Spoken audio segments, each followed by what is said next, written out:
There have been more people to the square yard on some holidays at Southend, seen here from an RAC plane, but it was still quite a bank holiday crowd, and the place was typical of scores of beaches, so millions relaxed. Women forgot that in ordinary weeks it was washing day.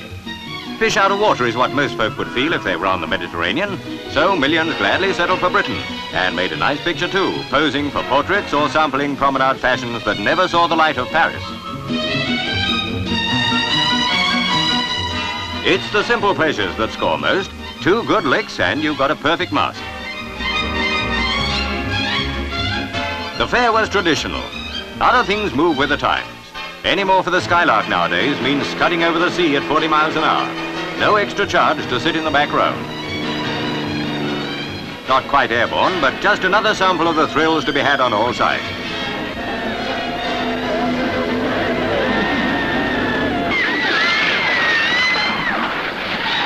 Now to the White City and the British Games. Well-known girls in the 880 yards invitation event. Loakes of Kettering went into the lead. Then H.M. Vincent of London Olympiads. Soon the crowd saw Diane Leather, Commonwealth record holder for the distance, taking her expected place head of the field, running splendidly.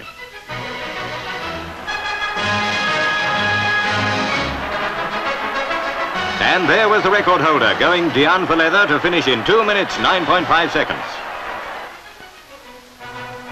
Another women's event, the 80-metre hurdles. Girls from England, Australia and New Zealand competed. This was one of the Britain versus Empire and Commonwealth races, and how they did run. First home was that brilliant Australian Norma Thrower, time 11 seconds. What a sensation in the men's 100 yards. Favourite, the great Jamaican Keith Gardner. This race, the titbit of a great meeting sponsored by the News of the World. And Peter Radford beat Gardner to it, right on the tape in 9.8 seconds. Manchester visitor to hospital children was no less than the Lone Ranger. And what an experience it was for the youngsters to see their masked hero in the flesh. He thrilled them in 1,000 exploits, and here he was, mysterious as ever, making his gun do everything but talk.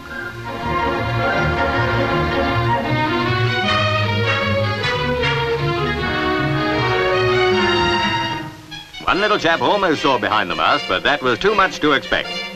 Goodbye, Lone Ranger. The Duke of Edinburgh led a team of famous players in the very welcome presence of the Queen and bowled his off-spinners against opposing captain, Lord Porchester. It was at Highclere Park, Hampshire, in aid of the National Playing Fields Association.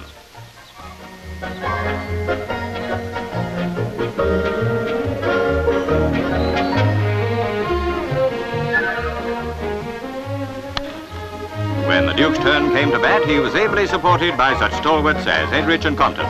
It only wanted Johnny Wardle to make it perfect. The Duke hit one out of the ground, but the real match of the day was at Sandford, where Manchester United ladies were in great shape against Holland. Pretty combinations between the Dutch centre-forward and inside left menaced the English goal, but the substantial custodian left little room for them to shoot. Manchester opened the score in 25 minutes, and it was love and kisses all round. On this showing, England could do a lot worse than play this team next year in the World Cup. The Manchester girls hung on to their lead till close on half-time, but one goal wasn't enough.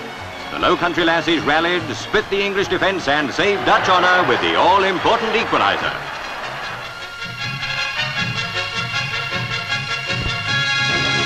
Also in Holland, the Motocross Grand Prix. In the 500cc were crack riders from all over Europe, 6 from Britain. 30,000 spectators saw some magnificent riding.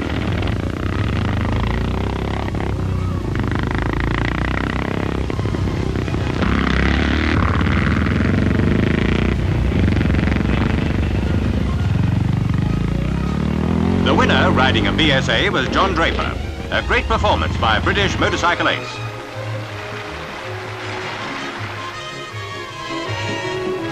"25 drivers of 7 countries got away in the German Grand Prix, 212 miles over the famous Nürburgring. Sterling Moss led the field in a band wall till he retired with mechanical trouble. The circuit of just over 14 miles numbers close on 180 corners. Tony Brooks was also driving a band wall.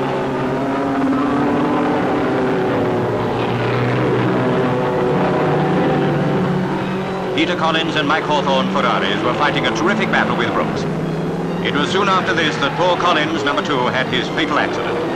Hawthorne saw it happen and raced on.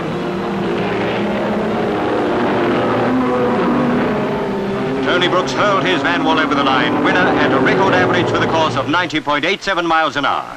That brilliant victory gave Brooks 3rd place in the World Championship. At Cowes, the elements took an unkind turn. The number 1 regatta was graced by the Duke of Edinburgh and the young Prince of Wales, and the Royal Yacht Britannia lay at anchor. The Queen Elizabeth lent her majestic presence. Her passengers had a better time than some of the yachtsmen. In fact, even veteran sportsmen declared there was far too much weather.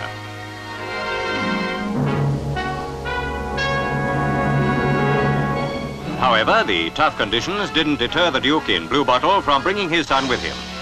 Also aboard were the Duke's sailing master, Lieutenant Commander Easton, and that doyen of the yachting world, Arthur Fox. Exciting sailing for the Prince of Wales, so obviously following in father's wake.